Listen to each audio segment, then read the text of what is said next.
I considered filming this one outside and then I didn't. I think I socially atrophied through my 20s by initially being someone who was always online oriented and then the world I'm in changing, or at least my situation in it, and me failing to adjust to my circumstances, failing to compromise, or maybe just lacking the energy. Since reaching middle age, I've been really working on my ability to go out, that's capital G and capital second O, and I established a newfound confidence, if not competence, for it in March 2020. Oops.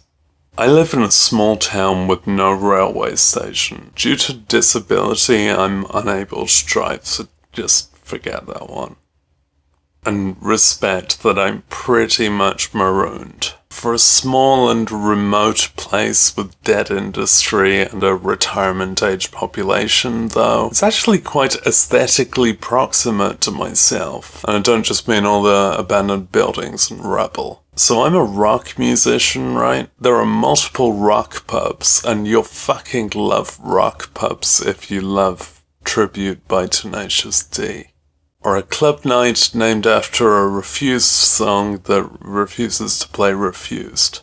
And there's like pub quizzes, and both of these things are ostensibly my kind of thing, but they both involve pubs and being in public where the people are. It's costly and drunken and unclean and loud, and it frustrates me that we've accepted this as our social hub, especially for people who already know each other. This environment stifles interaction, it's sensorially crowded, and addressing several people, even without alcohol, reduces communication to the version it's safe to do in public. You've automatically got some filters on for what not to mention, automatically simplifying things. So you've already lost the depths of intimacy. It imposes upon you a character limit. Oh, that's good.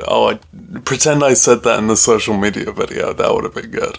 You gotta handle who not to offend, and then there's the personalities of everyone present to consider, and the dynamics of each sub-combination as well as the whole group. I like making sense to my friends, and them making sense to me, and this group version is such a reduced form of that it's kind of pointless. You fall back to preset coping habits, immediately frustrating small talk, fake communication. When I try interacting with people, they tend to be surprised that I'm actually, saying the honest stuff and not just performing the dance. If that's good enough for some people, then suit yourselves, and I kinda envy that far less troubled life. For me, the social energy deployed there is likely to be a defensive one, and that's just exhausting and rarely rewarding. I imagine that's much worse for people who get chatted up all the time.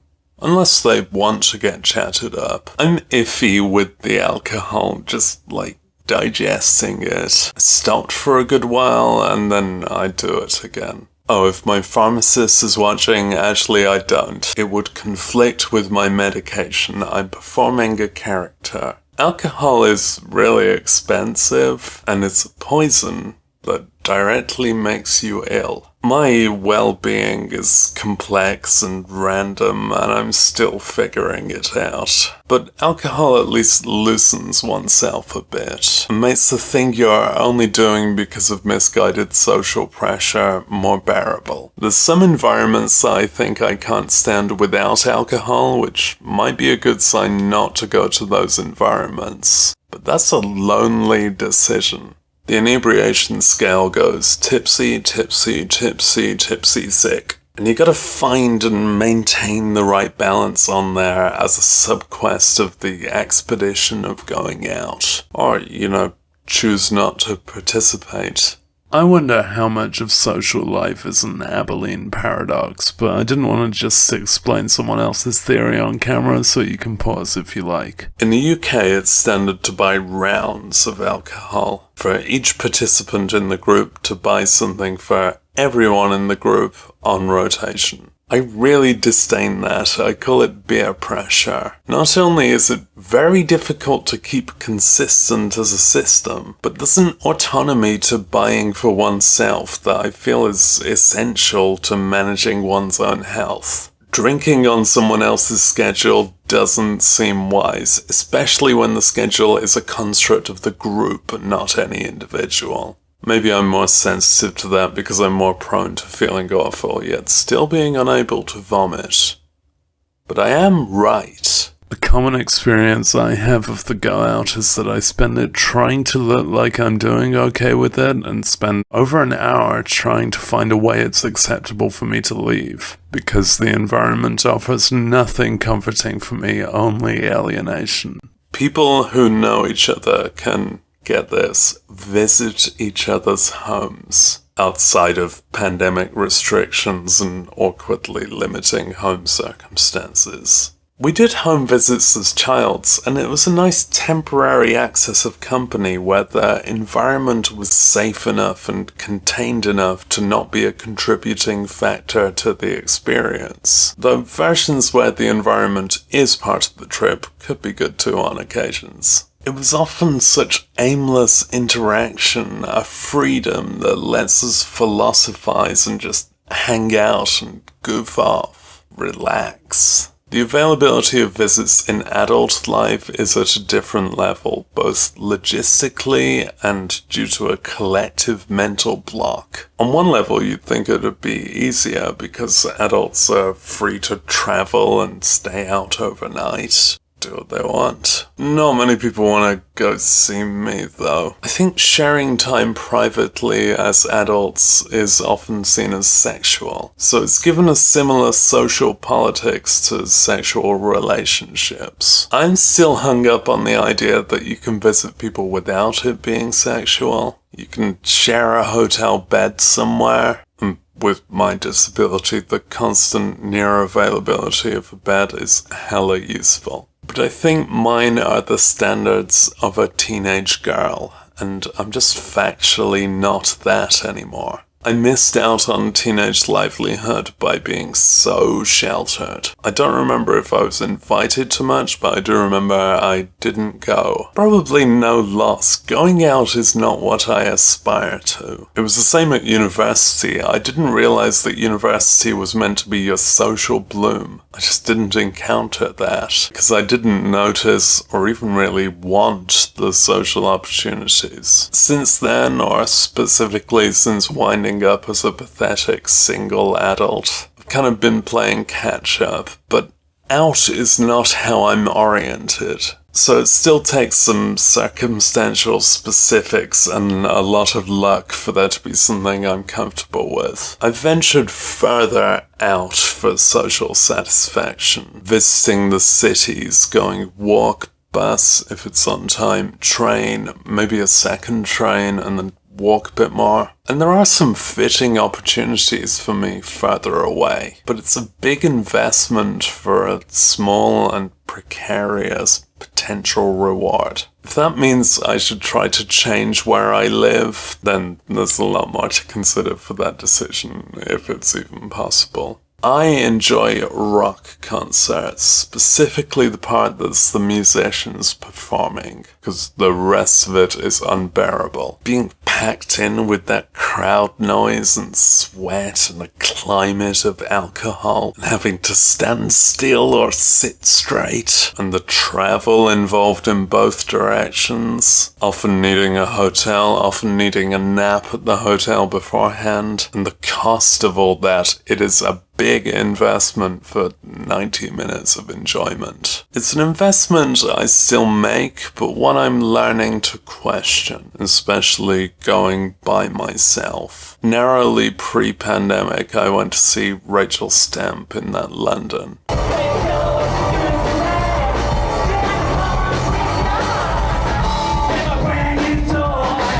And I really appreciated that when they were on, but not the heavy aloneness of the endeavor. I wandered lonely in a crowd. The rest of the expedition was not worth it for just that hour or so. And then a couple of weeks later, I saw Supergrass and just I had a panic attack in the venue. If you want to go out, indeed. In both cases there, I was probably overtired and maybe can't stand the winter depression. And I shouldn't do these things alone. That's a teaching moment if I'm gonna bother remaining alive. At the time, I felt particularly alone as a person. I guess I benefit from the performance, but not the crowd. Maybe I ran on a bit of a delusion that I'd fit in. Maybe even meet and spend time with new people. But that presumes they're not already socially satisfied and locked off, or don't know the principles of stranger danger. In the pursuit going out, I can feel an inherent desperation. A ticking clock until Cinderella's midnight, Colinderella. Whether that's a health thing or literal duration or just being in such a disarming situation. The defensive discomfort of being so far from home. And for me that's amplified by the horrible noise floor, the population density, the atmosphere full of alcohol and smoke and night chill. And though it's not aimed at me, the culture of predation, of flirtation at best, and spiking at current UK epidemic for some reason. That's fucking ghastly. Club nights are so immediately off-putting. I don't know if this is just a UK thing, but the mainstream clubs, they often have boomboxes outside. They intentionally noise pollute the street as advertisement for their venues. Maybe that's ostensibly attractive, but it just presents the illusion that it's so loud inside that it's technically a war crime. I've glimpsed the inside and it nearly is that loud, so maybe those street woofers are just doing a service, showing the people that they make uncomfortable where not to go. The standard for EQ is completely fucked, because apparently dance is all about bass, transforming songs into pounding nightmares. I mean, some great songs are already pounding nightmares, but only if they were designed that way. With how I write and record my own music, I always get insecure that maybe it'll sound really shit over some kinds of PA. Maybe I've only mastered it for my particular set of headphones. That's somewhere between imposter syndrome and just self-awareness. But I'll avoid it by not having any listeners. Nightclubs, you often have to pay for entry, which is a swindle because you pay before seeing if the environment is one you can stand. You get an intimidating ocular pat down from the door staff, like, I'm not here because I'm competent at communicating with people. You present your ID that expired years ago, and after your first few faux passes of the night, Faux's pas, you get your hand stamped, which either fades off immediately or stays on you for months, depending on which one you don't want. I can actually enjoy some club nights. I don't like those that put instrumental dance music on. I've never been high enough for that to be enjoyable. I approach music in a songcrafty way, so I like song-based playlists. And probably songs I know and like, which means it's going to be listed specifically as like an alternative rock night. With all the right things in place, I can rock out. With no sense of dance, probably just singing every word, doing the backing vocals where possible. If I'm in luck, I'm compatible with like 50 to 95% of the playlist. Maybe 100% would be a bit much, but maybe if it's all suede or something. Events that suit me are likely to be felt as alternative, are going to be in the shoddier places, categorically separate from the mainstream. And that's fine. Less successful, less crowded, less obnoxious, and just the elusiveness of finding a place in Britain that will play Jack Off Jill. That's like El Dorado.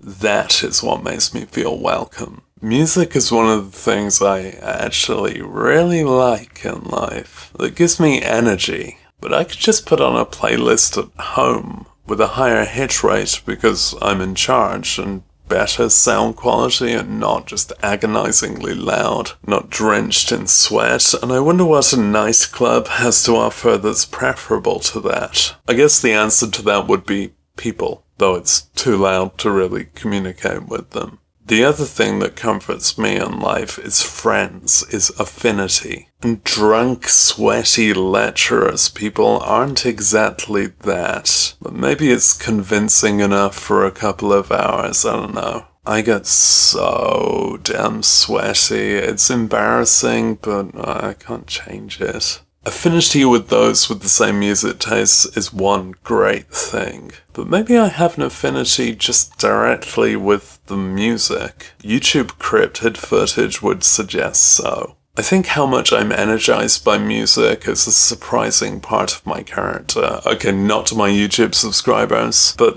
I seem low energy. I don't experience excitement or that kind of stuff, but I'm just rock and roll. Outside of the alternative, there's the popular mainstream, which is like an alternative to the alternative. How alternative can you get? I'll never be hip enough to fit into the mainstream. It's such an insular niche. You gotta respect the work they put in, the constant, determined aesthetic normalcy, keeping up with fads, finding out what music the people are currently into. Have you heard Drake? Some people hear Drake on purpose, taking in advertising, shopping, remembering what binary gender everyone is so you know how to treat them, knowing all the catcalls, reproducing, and then doing it all over again. Seems fucking exhausting.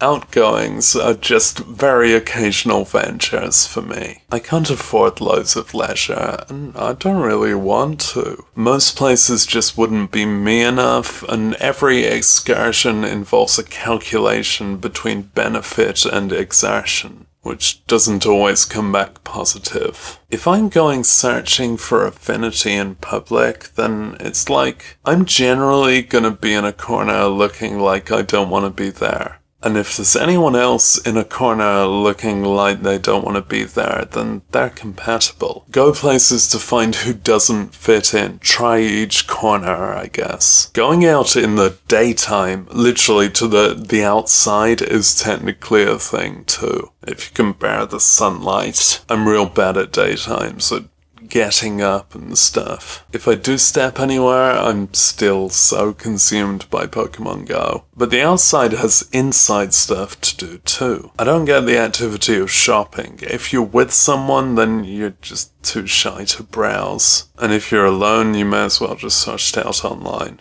I don't really have to apologize to small businesses when I say that, because they're not there anymore. The few times I've tried being on dates, we've gone to a museum or something. Museums are awesome if I don't have to stand still much. Having a free little wander where you learn interesting historic stuff, and each of those things can be a conversational springboard. I also dig karaoke, but there's a big distinction between the booths where you and your friends get plenty of time each, and the pub setup that just involves waiting. It's optimal to not even really be doing a named verb, just sharing time. That's why I like the visits thing. The construct of eating in public is a weird one. It's similar to the rounds thing, but nutrition is essential human maintenance. And here it's recast as a performance, changing its rhythm. Eating can be social when the instinct of it is honest, but going out to eat artificially reframes that. The humans do, chronologically themed outings like public holidays or birthdays. When it's someone's birthday, they get to specifically be told to have a happy day by everyone, which wastes time that they could have spent actually having a happy day. If I had a birthday, maybe I'd use the construct to demand my friend's attention once a year. It's not worth it.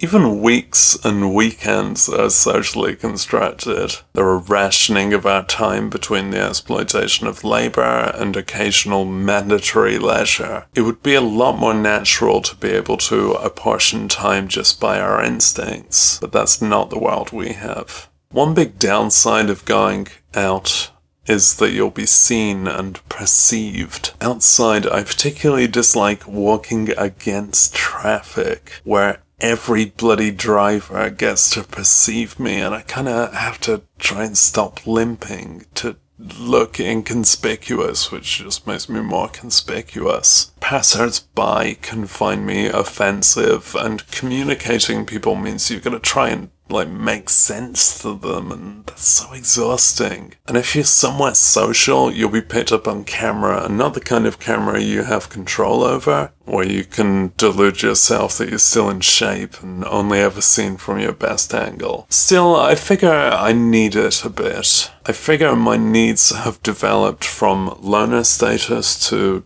needy as fuck. And having some variety in life is useful. What I seem to need isn't a great match with the constructs of going out, but it's an approximation, a compromise, and compromise is what we do when we interact. It's part of this being alive thing we're apparently still doing, so we just keep trying, having bloody experiences and everything. I have occasionally gained friends from the outgoings, but only really ones I can only access in that context. That's the folly of it, of setting off so far away and going to the out places where the outplaced people are, who are fine with being outplaced people, and they have that as their social satisfaction, so they don't need anything else. Going out was severely impaired by this pandemic thing, which is still present as I record this. We closed off as a public health necessity and put our interaction online, where I had already been doing it but was really trying to stop doing it. In the UK, social opportunities seem to be entirely restored now, despite the infection rate. So those of us who have the privilege of the endeavour get to go to the outside again. There's little sense of things being done much differently now. It's just the same culture hitting unpause after a hiatus. A more considerate version of the social world is feasible, less loud and crowded and anxious. But collectively we're resigned to how things work, as if it's unchangeable. Or maybe these standards are fine to most participants and they don't feel the need to challenge the social order, it's just me. If we try to set up a revolution in the social world, it'll just wind up as a new branch of Revolution, whose unique selling point is the focus on vodka. This video is not sponsored by Revolution. And I'm out.